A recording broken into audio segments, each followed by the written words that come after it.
Hi నమస్తే, నేను మీ journalist రెహమాన్ని. Amaravati quantum valley ఇది అసలు వాస్తవమా లేక మిథ్యా? ఇదే ఇప్పుడు అసలైనటువంటి ఒక చర్చకు దారితీస్తోంది. ఎందుకంటే కూటమి ప్రభుత్వం అధికారంలో వచ్చిన తర్వాత పదే పదే చెబుతోంది అమరావతి క్వాంటమ్ వ్యాలీ కోసం. అమరావతి క్వాంటమ్ వ్యాలీ ఇండియా యొక్క ఫ్యూచర్ ఏదైతే క్వాంటమ్ కంప్యూటింగ్ ఉందో దీనికి ఒక కేంద్ర బిందువుగా అమరావతి మారుతోందంటూ ప్రభుత్వం పదే పదే చెబుతోంది. అంతేకాదు దీనికి సంబంధించినటువంటి కొన్ని అధికారికంగా కొన్ని ప్రకటనలు కూడా ప్రభుత్వం చేసింది.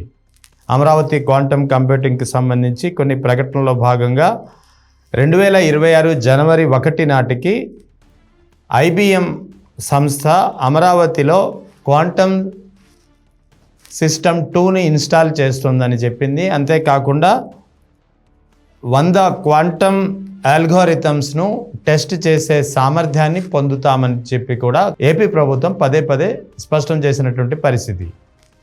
సో ఇది వాస్తవానికి కూటమి ప్రభుత్వం క్వాంటమ్ వ్యాలీకి సంబంధించి చెబుతోంది. అంతేకాకుండా silicon valley to quantum valley అనే ఒక ట్యాగ్ లైన్ కూడా ప్రధానంగా వినిపిస్తోంది. సో అయితే వాస్తవం ఎలా ఉంది? కానీ ప్రకటనలు అయితే చెబుతోంది, కానీ దీనికి సంబంధించినటువంటి వాస్తవంగా కార్యరూపం మాత్రం ఏదీ దాల్చలేదు.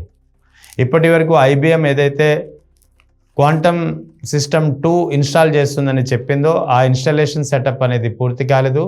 మరోవైపు ఏదైతే 100 క్వాంటమ్ ఆల్గారిథమ్స్ టెస్ట్ చేసే క్యాపబిలిటీ పొందుతామని చెప్పిందో ఆ టెస్ట్ చేసే క్యాపబిలిటీలు కూడా సెట్ కాలేని పరిస్థితి. సో ఇదంతా క్వాంటమ్ కంప్యూటింగ్ సంగతి ఎలా ఉంటే అసలు ఇది వాస్తవం నిజంగా వాస్తవ రూపం దాలుస్తుందా లేదా మిథ్యా అంటే అకాడమిక్ రూపంగా కూడా దీన్ని కాస్త మనం పరిశు చేయాల్సి ఉంటుంది. అకాడమిక్ రూపంగా పరిశు చేస్తే దీనికి సంబంధించి ప్రధానంగా ఆంధ్ర యూనివర్సిటీ విషయం కాస్త ప్రస్తావించుకోవాల్సి వస్తుంది. ఆంధ్ర యూనివర్సిటీ ఇండియాలోనే అత్యంత ప్రముఖమైన ప్రాచుర్యంలో ఉన్నటువంటి యూనివర్సిటీ, చాలా పేరుంది యూనివర్సిటీకి.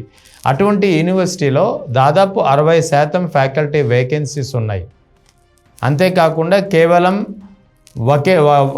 3 లేదా 4 ఫ్యాకల్టీతో దాదాపు 20 అకాడమిక్ ప్రోగ్రామ్స్ అనేవి రన్ అవుతున్న పరిస్థితి. సో అంటే ఒకవైపు ఆంధ్ర యూనివర్సిటీలో ఫ్యాకల్టీ కొరత తీవ్రంగా ఉంది, మరోవైపు చాలా ప్రోగ్రామ్స్ ఒక సింగిల్ పర్మనెంట్ టీచర్ కూడా లేకుండా నడుస్తున్నాయి. ఇంత పరిస్థితి ఇలా ఉన్నప్పుడు ఇన్ని డ్రాబ్యాక్స్ ఉన్నా సరే ఆంధ్ర యూనివర్సిటీ ఏదైతే కూటమి ప్రభుత్వం పదే పదే చెబుతోందో అమరావతి క్వాంటమ్ వ్యాలీకి సంబంధించి దీనికి అనుగుణంగా బీటెక్లో క్వాంటమ్ కంప్యూటింగ్ కోర్సును ప్రవేశపెట్టింది. అది కూడా సరైన ఫ్యాకల్టీ లేకుండా కేవలం 200 మంది స్టూడెంట్స్ ఉంటే 200 మంది స్టూడెంట్స్కు కేవలం 3 లేదా 4 ఫ్యాకల్టీతో నడిపేందుకు సిద్ధమైన పరిస్థితి. సో అంటే ఓ పక్కన అకాడమిక్ పరంగా క్వాంటమ్ కంప్యూటింగ్ కోర్సును బీటెక్లో ప్రవేశపెట్టింది ఆంధ్ర యూనివర్సిటీ. కానీ అక్కడ ఆంధ్ర యూనివర్సిటీలో ఇప్పటికే 60% ఫ్యాకల్టీ వేకెన్సీస్ను ఫిల్ చేయలేని పరిస్థితి. మరోవైపు చాలా వరకు అకాడమిక్ ప్రోగ్రామ్స్ అనేది ఒక సింగిల్ పర్మనెంట్ టీచర్ కూడా లేకుండా నడుస్తున్నాయి.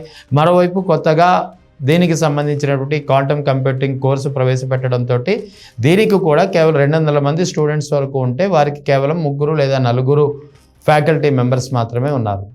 సో అటువంటిప్పుడు ప్రభుత్వం కానీ ఏపీ ముఖ్యమంత్రి చంద్రబాబు నాయుడు పదే పదే చెబుతున్నటువంటి ఈ quantum valley, Amaravati quantum valley అనేది వాస్తవమా మిథ్యా అనే ప్రశ్న అందుకే వస్తుంది. ఇప్పుడు వాస్తవానికి అమరావతిని క్వాంటమ్ వ్యాలీగా తీర్చిదిద్దాలనే ప్రయత్నం అనేది నిజంగా హర్షణీయమే.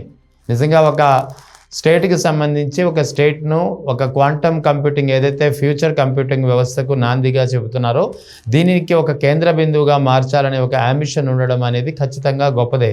కానీ అందుకు తగ్గ వాస్తవ రూపం మాత్రం, అందుకు తగ్గట్టు కార్యాచరణ మాత్రం ఉండడం లేదు. ఆంధ్ర యూనివర్సిటీ లాంటి కోర్సులో బీటెక్లో క్వాంటమ్ కంప్యూటింగ్ కోర్సు ప్రవేశపెట్టినా అందుకు తగ్గ ఫ్యాకల్టీ లేదు. సో అందుకే ఈ ప్రశ్న పదే పదే వినిపిస్తోంది. అందుకే ప్రతిపక్షాలకు ఇప్పుడు ఒక మరో ఆయుధంగా మారింది.